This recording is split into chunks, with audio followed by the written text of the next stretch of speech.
Bonjour, je m'appelle Philippe, je suis le chef du restaurant Niébé et aujourd'hui nous sommes là pour présenter une petite recette brésilienne qui s'appelle moqueca et voilà. Bonjour, donc c'est moi, Maya Level, DJ. J'accompagnerai aujourd'hui le chef Philippe pour la recette de la moqueca et je suis prête. Et moi aussi. Alors chef, qu'est-ce qu'on va manger aujourd'hui? Je vois qu'il y a plein d'ingrédients. Donc ça consiste en quoi le moqueca de Bahia? Alors, la moqueca de Bahia, elle va être avec des oignons, des poivrons rouges, des poivrons jaunes, des oignons violets, des tomates, des coriandres, des gambas et de lait de coco. Un pot de coriandre, sel, poivre et un tout petit pot d'huile de palmière qui aussi ça donne un peu plus de goût et une couleur aussi très jolie. Voilà. On va manger des fleurs aussi, je vois qu'il y a des fleurs. La fleur, c'est plutôt pour une petite décoration plus jolie et voilà. Ça donne aussi comestible aussi, ça donne un goût un peu spécial aussi. Mais c'est plutôt pour donner un dressage plus joli. Voilà. Je vois qu'on a beaucoup d'ingrédients. On cuisine pour combien de personnes? C'est un plat familial? Ça, c'est un plat familial. On va faire à peu près, cette recette-là, c'est pour 6 personnes. Donc, c'est très pratique et on va voir. On regarde qu'il y a pas mal d'ingrédients, mais c'est quelque chose vraiment vite fait, un plat super bien et facile à faire. On verra ça tout de suite. On mange ce plat dans des occasions spéciales ou... Oui, en fait, ça c'est un plat qui vient du nord-est du Brésil, de Bahia. Il y a la plage, c'est chaud, c'est l'été. Donc, on mange ça vraiment pour la plage, pour un truc familial. Vous avez la famille à la plage, tu vas se baigner un peu. Après, on a faim, on va faire un peu des exercices, des sports. Et hop, et après, on mange un bel poisson qui vient de la mer, normalement. Voilà. On commence? Ouais, top. C'est parti. Moi, j'ai super faim. Alors, on va mettre un fil d'huile d'olive. Hop, on est bien. Voilà. On va rentrer avec les oignons. Hop, tout petit pot des oignons comme ça. On fait une couche des oignons. On va mettre le feu un peu plus doux maintenant. Comme ça, ça ne va pas brûler notre oignon. Hop. On a combien d'oignons à peu près? Ici, on a 3 oignons. D'accord. Donc, c'est marqué avec la recette. On a une petite recette là pour vous. Donc, ensuite, on fait une deuxième couche avec le poivron. Tout de suite? Tout de suite. Non, on n'attend pas. On met tout de suite la deuxième couche. Hop. Après, une troisième couche avec le poivron jaune. Pourquoi le rouge et le jaune et pas le vert? Moi, particulièrement, j'aime pas trop le vert parce qu'il donne beaucoup d'amertume. Donc, j'aime pas trop. Ça peut être, hein, vous pouvez faire, la cuisine c'est simple. Vous pouvez faire comme chez vous. L'idée d'une cuisine, vous pouvez mélanger tout ce que tu veux. Tu vois, c'est. Mais je préfère pas mettre le vert. Je vais mettre maintenant une couche des oignons violets. Hop. Avant, on met deux types d'oignons. Oui. Justement pour donner un peu plus de couleur à ce plat-là. C'est pour la couleur. Donc, on met le tomate. On fait une 4e couche avec le tomate. C'est marrant ce système en couche. Voilà. Alors, maintenant, on va s'assaisonner un peu avec de sel, poivre. Le rouge, le sel, pourquoi? Ça, c'est un tout petit peu de piment d'Espelette Piment d'Espelette. que j'aime bien. Ça donne un côté, voilà. Donc, j'aime bien. Ça parfume, c'est super bien. Ça pique fort, je peux goûter? Vous pouvez goûter. Ça pique pas vraiment. C'est plutôt pour donner un... Comme du piment végétal. Voilà, exactement. Alors, en deuxième, on va mettre un peu de curcuma. Ça va donner la couleur qu'on a besoin. Hop là. On met vraiment... C'est très bon pour la santé aussi. Ah, ça c'est super bon. On va passer. Alors, c'est nécessaire. Ensuite, on va mettre le lait de coco, un tout petit peu, la moitié qu'il y en a. Comme ça, ça ne va pas brûler tout ce qu'il y en a là. Ok. Hop, un tout petit peu d'huile de coco. On va faire une deuxième couche de tomates. On va faire une troisième avec des oignons. Le poivron. En fait, on va faire la même chose. Voilà, une deuxième couche. Parce que ce plat-là... Cuisson en couche en fait. Avant, on cuisait ça dans un autre faitout, il y a une autre façon. Parce qu'elle va donner la même cuisson partout. Ça, c'est des produits qui ont beaucoup de l'eau. Et ça, c'est l'avantage de ce plat-là. Parce qu'il ne faut pas vraiment mettre de l'eau, des jus ou quelque chose comme ça. On va mettre après, on va faire tout de suite aussi un petit bouillon des crevettes, juste pour donner un peu plus de goût à moqueca. D'accord? À ce cas-là, on fait la moqueca des crevettes, mais on peut faire aussi avec des poissons. C'est tous les deux. Aujourd'hui, on a plutôt des poissons à la mer. Au Brésil, par exemple, on prend des steaks, des poissons de 12 kilos, des poissons un peu plus grands qu'on n'a pas vraiment ici en France. Mais, par exemple, si vous pouvez faire ici, je vous conseille peut-être le cabillaud. Ouais. Le cabillaud, c'est super bien. C'est le bacalhau en Portugal. Alors, on continue. Je vais juste ensuite mes mains là. On va tout de suite maintenant le gambas. Le gambas, on va mettre l'huile d'olive qui est là, d'accord? On va mettre l'huile d'olive. Donc c'est les gambas qu'on a bien préparés avant. Voilà, on a retiré, exactement. On a décortiqué, on a fait tout ce qu'il faut, on a sorti la peau. Donc on met un peu d'huile d'olive. On va mettre un peu plus de sel aussi. Hop, on met le sel. Voilà. On va mélanger un peu. Moi, je préfère mélanger avec les mains comme ça. Comme ça, on sent mieux le produit. Ah oui, ça c'est sûr et certain. On est là avec la marinade qu'on va faire. On va laisser ça mariner pendant 5 ou 10 minutes, d'accord? On va mettre ici. Après, on va mettre un tout petit peu du citron. Hop. On va reprendre. On ajoute le citron. Voilà, le citron, ça va faire que ça commence un peu la cuisson. Il va donner le goût aussi un peu fraîche du citron et aussi un peu plus d'acidité au plat. D'accord? Donc, hop, on est là. On va laisser ça ici. On va à la deuxième partie de cette recette qui c'est le bouillon de crevettes qui va nous donner un peu plus de goût là. D'accord? Donc ça c'est aussi très facile.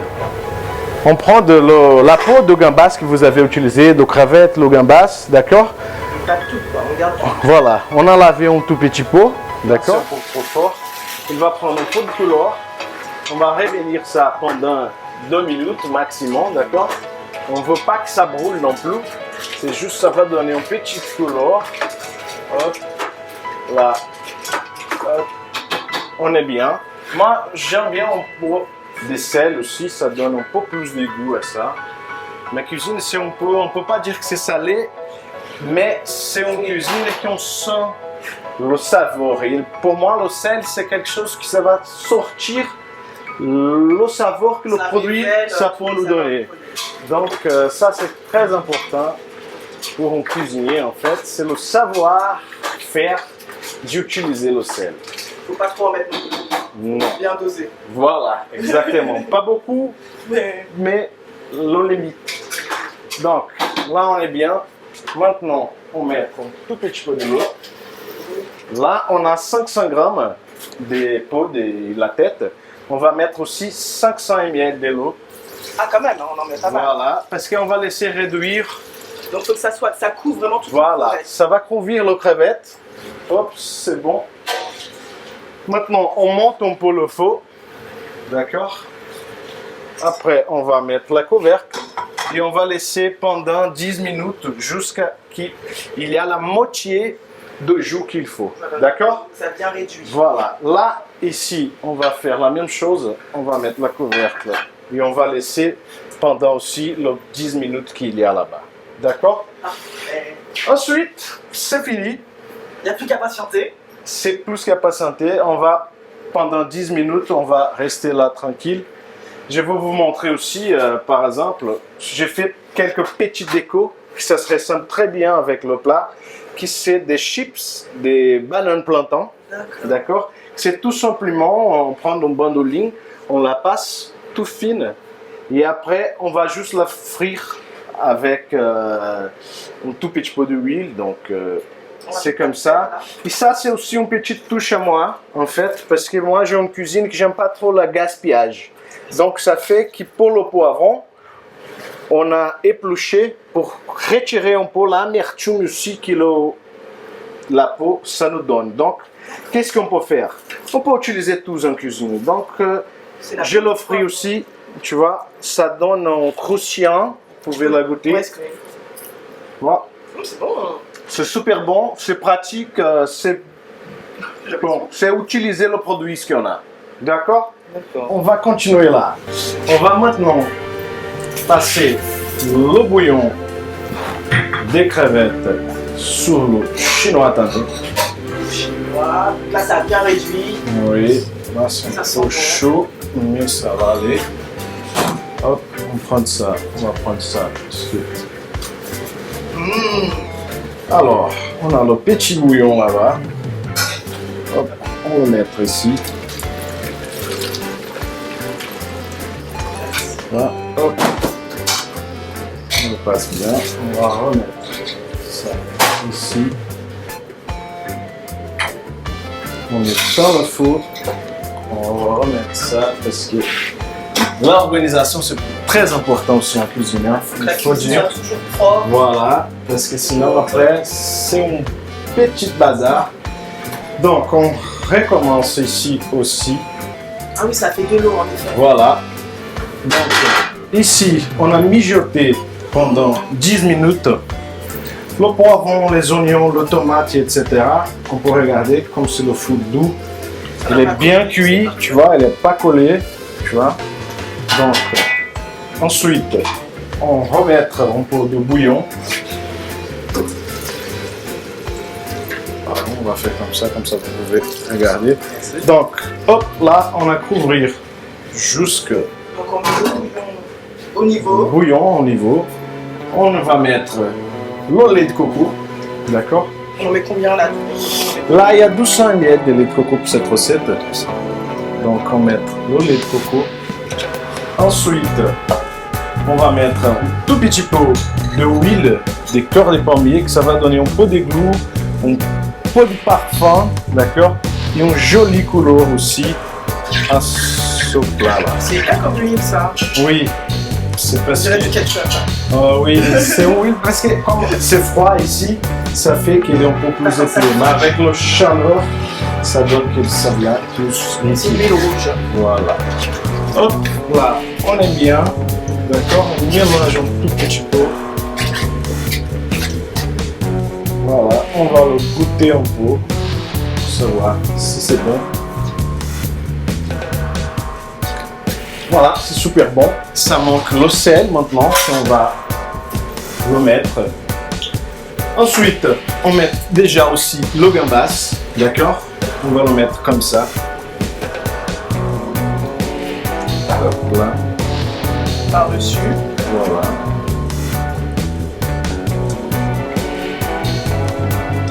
Hop.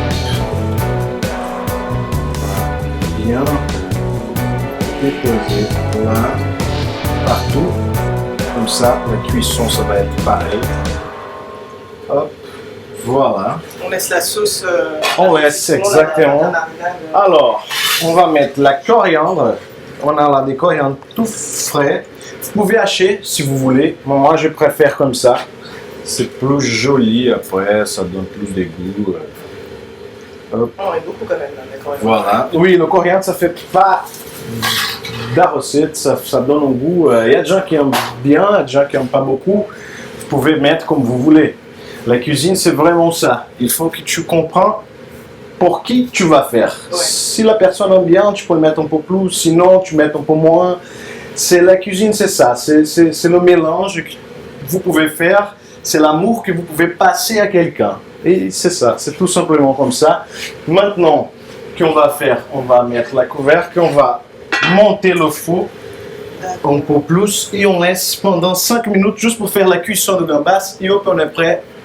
La moqueca de camarón, moqueca de gambas, elle est prête. Dans 5 minutes, c'est prêt. Dans 5 minutes, c'est prêt. On va l'adresser. C'est super rapide. Hein? Ah oui. C'est vite fait et tu vas voir que franchement, c'est quelque chose qu'il faut faire chez vous. Ça va du coup. En tout cas, ça sent bon pour l'instant.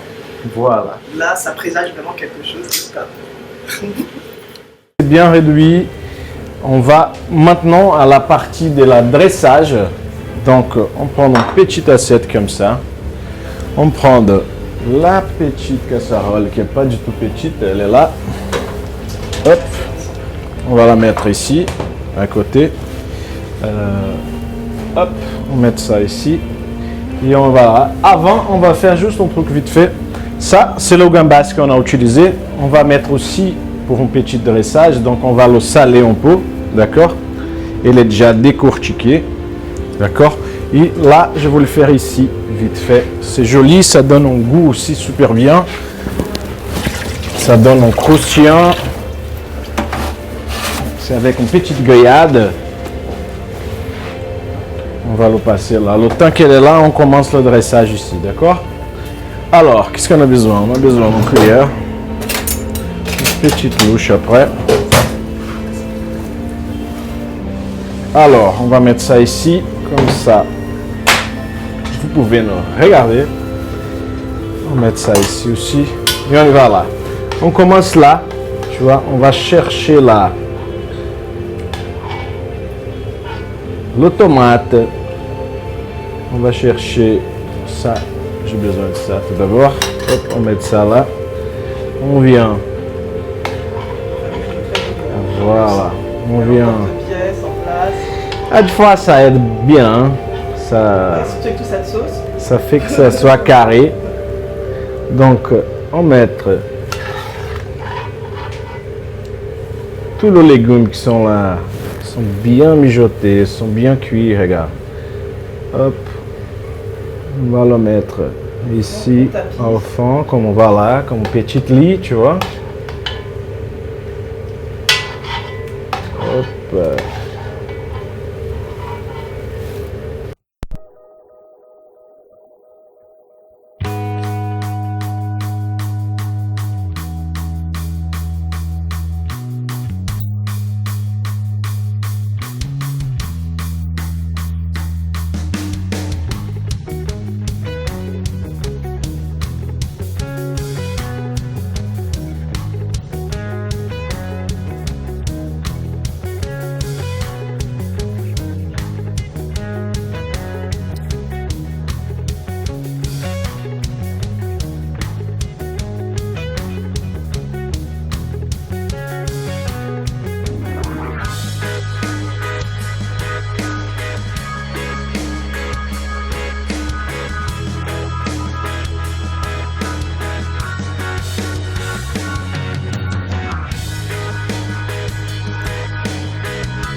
Merci.